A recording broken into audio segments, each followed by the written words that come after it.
This is a Jermyn Street Theatre audio introduction for Orphans by Lyle Kessler and directed by Al Miller. It runs from the 5th of January to the 24th of January 2026 at Jermyn Street Theatre, located at 16B Jermyn Street, London, SW1Y 6ST, an intimate basement theatre of 70 seats. This introduction is intended to give vision-impaired theatre-goers an advanced description of the set, the characters, their costumes and other visual elements before coming to see the play.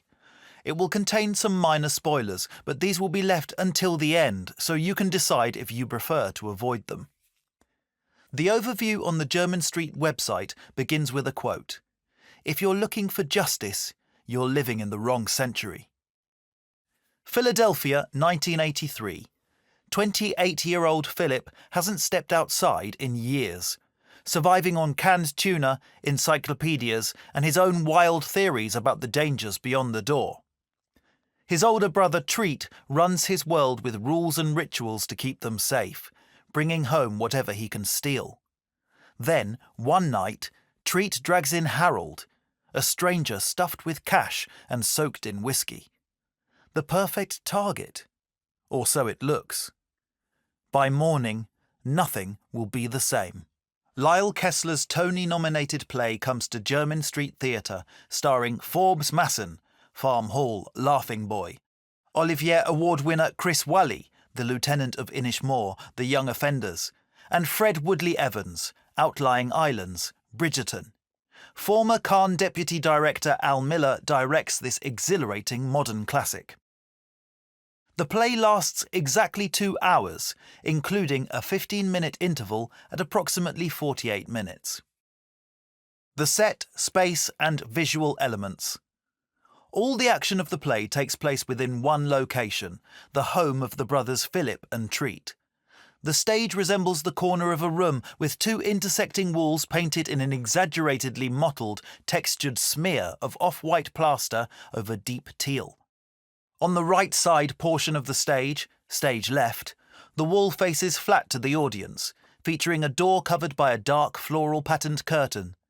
This is an interior door that leads to the upstairs of the house. The left side wall intersects with the right at an angle of 30 degrees from midpoint to the left corner and is in 2 sections. The first, standing forward, features a wooden door roughly painted in dark teal. This is the front door of the house. The second section of the wall, set further back, features a double-frame window covered by a net curtain. Characters entering the house from the street pass by this window in silhouette. Beneath the window sits a stack of 3 cardboard boxes. They remain there throughout and are used as a seat to sit by the window in the first half, and contain some props. To the right of the front door there is a light switch and a coat hanger.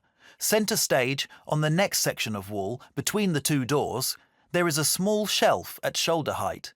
Upon it is a stack of 12 tins of tuna, a small wireless radio, a pot of toothpicks, and several decorative tins and lockboxes.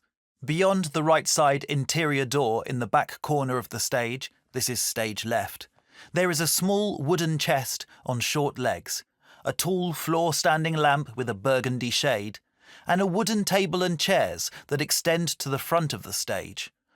Upon the table sits a half bottle of vodka, a jug of water and some glasses, 2 open books, and an empty jar of Hellmann's mayonnaise. Centre stage, in pride of place, there is a leather armchair facing a small TV set that sits upon a small crate with a red, high-heeled woman's shoe atop it. The lighting is mostly representative of the normal interior lighting of a home. There are no changes of location, but transitions between scenes, separated by time, are marked by a musical sting and a dip to total darkness in the first half.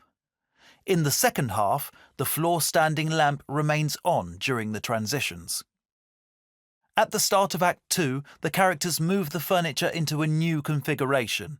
The armchair is relocated to beneath the window, the table is brought into the centre of the room and covered by a crocheted tablecloth. The tins of tuna are replaced by a small potted plant, and a second large potted plant is placed atop the chest beside the lamp. A drinks trolley with decanters of spirit and cut glasses is wheeled in. The lighting appears brighter, suggesting an upgrade to the location. Characters, costumes and props. The first character to enter is Philip, who is played by Fred Woodley Evans. Fred is a 25-year-old white male with blue eyes and light brown hair, cropped medium short and ruffled. He is 5'9", 75 kilos, with a slim build. In Act 1, he wears a Tom and Jerry t-shirt, a baggy green unbuttoned cardigan, grey and black checkered pyjama bottoms, and unlaced green and white trainers. The play begins with the lights low and Philip standing staring at the TV, lit by the shifting colours from its screen.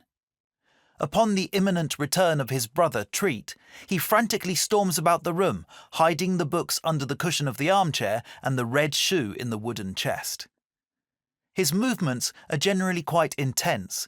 He grins with wide eyes, waves his arms and flaps about the room.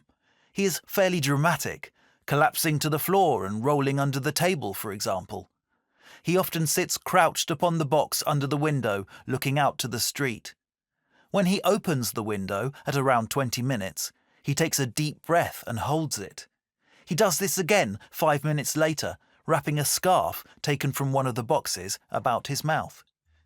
In Act 2, Philip upgrades his appearance with a stripy green tank top over his Tom and Jerry t-shirt, brown corduroy trousers and box-fresh yellow loafers, which we witness him unwrapping from the pristine white shoebox tied with red ribbon. At 1 hour 38, he puts on a beige jacket and baseball cap. At 1 hour 40, Philip arranges a bunch of flowers in the Hellman's jar.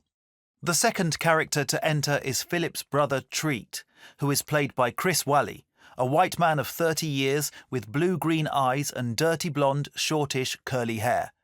He is 6'3" and of lean build. In Act 1, he wears a blue denim jacket over a white t-shirt, blue jeans and boots. He often wears a tight, snarling expression on his face. When he first enters, he produces more than one wallet from his jacket pockets, pulling cash from them, as well as watches, bangles and other trinkets that he stashes in the tins and lockboxes. He frequently has the bottle of vodka in his hand, swigging from it. At around 9 minutes, he produces a folding lock-back knife. In Act 2, Treat wears a slick navy blue suit with pinstriped shirt, tie and alligator shoes. His hair is slicked back. He is often chewing on a toothpick. The third character to enter in the second scene, around 12 minutes, is Harold, played by Forbes Masson, a white male of 62 years with red hair combed back and slightly receding and a moustache. He is 5 foot 5.5 inches and of stocky build. In Act 1, he wears an expensive 1980s brown suit, shirt and tie, brown loafers and a trilby hat. He carries a briefcase, which contains various notebooks, papers and documents, including stocks and bonds. At 42 minutes, he produces a black book from his sock, which is held up by suspenders, and rolls of cash from his jacket and hat. He enters drunk, barely in control of his motions, but throughout he maintains a confident and easy manner, smiling easily. In Act 2, Harold wears a grey suit and braces with no hat. He sits in the armchair under the window, smoking a cigar and reading the newspaper. He frequently has a glass of bourbon about him. In the second scene, he puts on a frilly apron. What follows can be considered spoilers, so proceed at your own discretion. It may not be immediately apparent that Treat ties up the sleeping Harold in Scene 2.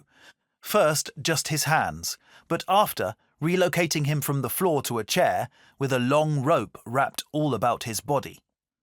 Harold is able to slip out of these bindings, marked by a magical sound, at around 34 minutes. When Treat returns and eventually confronts Harold, threatening him with his knife, Harold produces a black semi-automatic pistol from a holster beneath his jacket, marked by an ominous sound at 46 minutes. When Treat attacks, Harold knocks him out with the butt of the gun. When you hear the ominous sound again in Act 2, it is because the gun has made a second appearance. We look forward to seeing you at the performance.